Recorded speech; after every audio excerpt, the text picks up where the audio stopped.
In 1987, the United States was experiencing a strange kind of fever. It was a cocktail of economic anxiety and Cold War paranoia. If you walked past the Capitol building in Washington, D.C. that summer, you might have seen a group of American congressmen swinging sledgehammers at Toshiba boomboxes. They weren't just smashing electronics, they were smashing a symbol of what they perceived as a betrayal.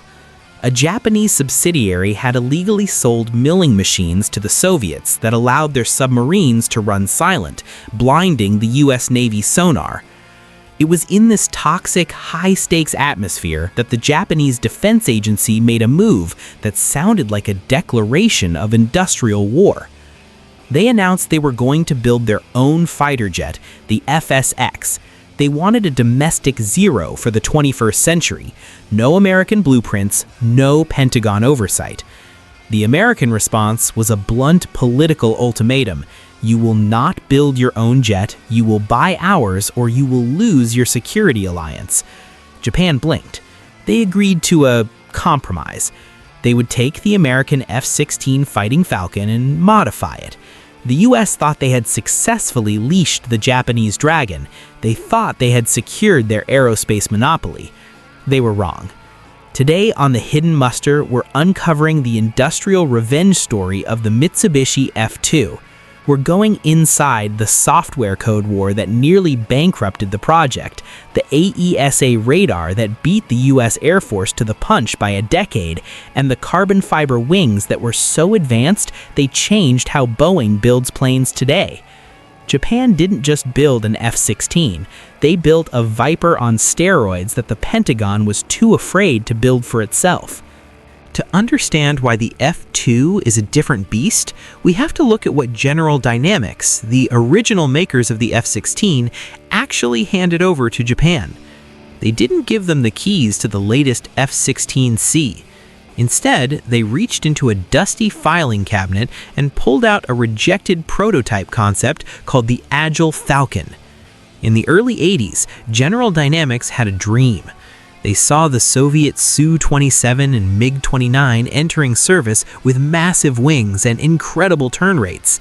They proposed an evolved F-16 to the U.S. Air Force. It had massive wings, more internal fuel, and a bigger engine. The U.S. Air Force looked at the proposal and threw it in the trash. Why? Not because it was a bad plane, but because it was too good. The Pentagon didn't want a lightweight fighter that could outperform their expensive heavyweight F-15 Eagle. They wanted the F-16 to stay small, stay cheap, and stay in its lane. Japan, however, didn't care about U.S. budget politics. They cared about the Pacific. When Mitsubishi got those rejected Agile Falcon blueprints, they didn't just build them, they ripped them apart and started over. To the untrained eye, the F-2 looks like a blue F-16, but put them side by side and you realize the F-2 is a monster. Mitsubishi stretched the fuselage, widened the nose to fit a massive new sensor, and reinforced the canopy with extra framing to survive bird strikes at low altitude, a critical requirement for a jet that spends its life flying 50 feet above the waves of the Sea of Japan. Now we get into the hidden part of the muster, the part the history books usually gloss over, the software war. As part of the F-2 agreement, the U.S. was supposed to share the source code for the F-16's flight control computer. This is the digital DNA that keeps a jet in the air. Because the F-16 is aerodynamically unstable, it wants to crash, the computer has to make hundreds of micro-adjustments per second just to keep it straight. Halfway through the project, the U.S. Congress panicked. They feared that if they gave Japan the source code for the fly-by-wire system, Japan would use it to build their own commercial airliners and put Boeing out of business. So in a shocking move, the U.S. refused to hand it over. They left the Japanese engineers stranded. The U.S. expected Japan to crawl back, admit defeat, and buy American flight computers off the shelf. Instead, Japan went silent. For 3 years, Mitsubishi engineers worked in isolation. They didn't have the cheat sheet from General Dynamics, so they wrote their own flight control software from scratch. This is an incredible feat of engineering, writing millions of lines of code to stabilize a foreign airframe you didn't even design. When the F-2 finally took its first flight, the software worked perfectly. Japan hadn't just built a plane, they had broken the American monopoly on the digital brain of the fighter jet. They proved that they didn't need Washington's permission to fly. While the software engineers were winning their war, the electronics giants at Mitsubishi Electric, or Melco, were achieving something that would officially humiliate the U.S. defense industry. In the 1990s, every fighter jet in the world, even the best American F-15s, used mechanical radars. Imagine a physical satellite dish inside the nose of the plane, jerking around like a nervous eye to find targets.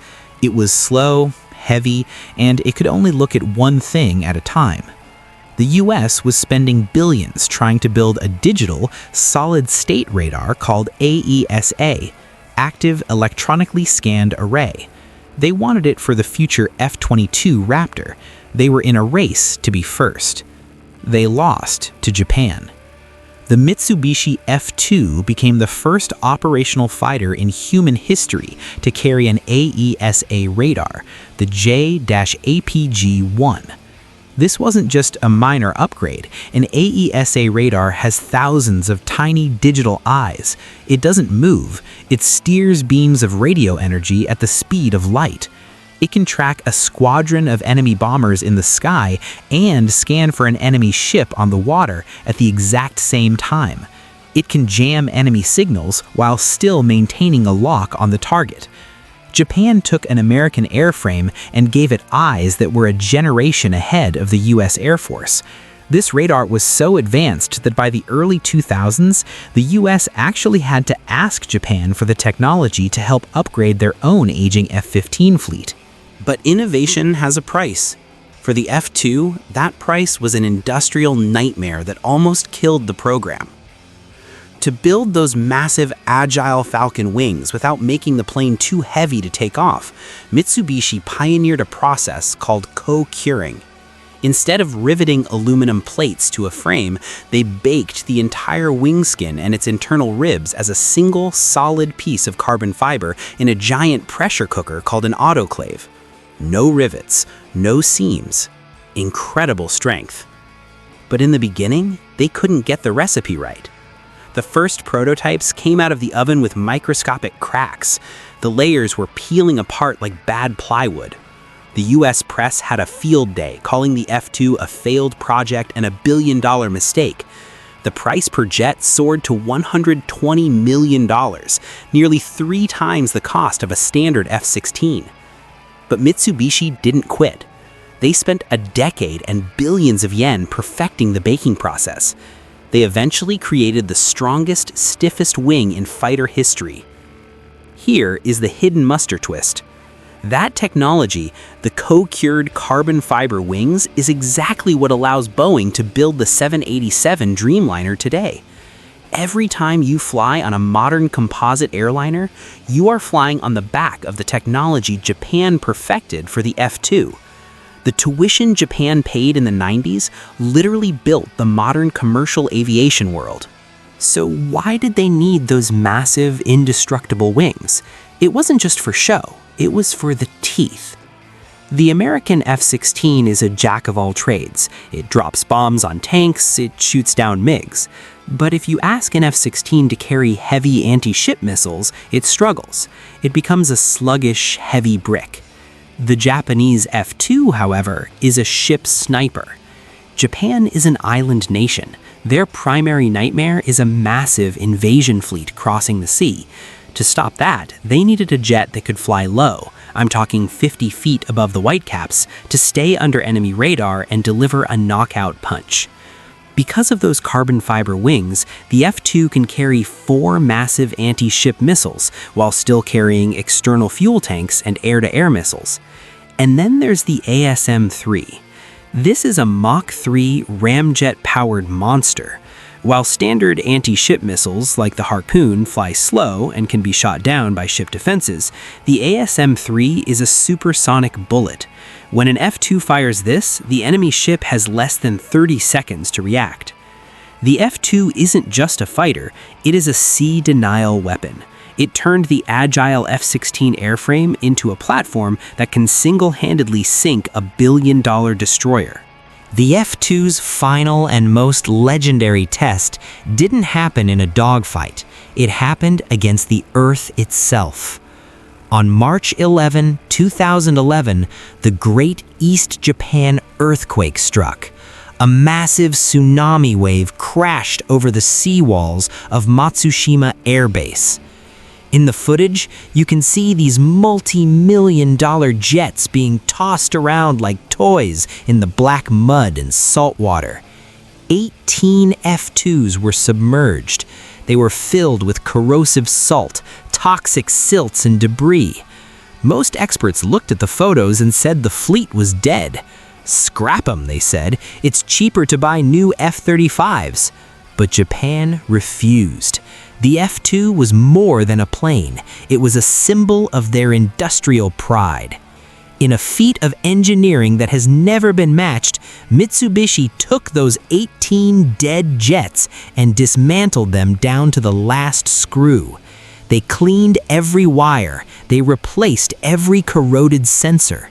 It cost nearly $1 billion to fix them, more than the jets were worth on paper. But they did it.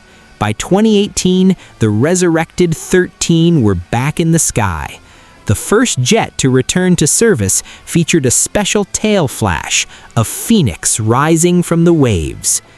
This tells you everything you need to know about the F-2. It is a jet that refuses to die. We have to talk about the money. Critics call the F-2 a failure because of its price tag. For the price of one Mitsubishi F-2, Japan could have bought 3 standard F-16s from the United States. But at the hidden muster, we look at the long game. If Japan had just bought American jets, their engineers would be building washing machines today.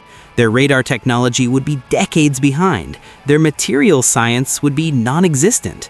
Instead, Japan used the F-2 as a masterclass. They mastered AESA radar, now a global standard. They mastered composite manufacturing, which they now export to Boeing. They mastered domestic source code, meaning no one can turn off their planes remotely. Today, Japan is building a 6th-generation stealth fighter called the GCAP. They are partnering with the UK and Italy as equals. They aren't using American blueprints. They aren't asking for permission. The F-2 was the Blue Viper that taught Japan to stand on its own 2 feet. It was the most expensive education in history, and it was worth every penny. The Mitsubishi F-2 is proof that in the world of military technology, looking similar doesn't mean equal. Underneath that familiar F-16 silhouette is a heart of Japanese innovation and a legacy of industrial defiance. It is the plane that the US didn't want Japan to build, but it's the plane that Japan needed to survive. This is the hidden muster. If you want the real story behind the machinery of war, the stuff that doesn't make it into the press releases, you're in the right place. Hit that subscribe button and ring the bell. We've got deep dives coming on the KF-21 Borame and the secrets of the B-21 production line that you won't want to miss. Tell me in the comments, should the US have let Japan build their own stealth fighter from the start, or was the F-2 the perfect compromise? Until next time, keep your eyes on the horizon. The ghosts are already there.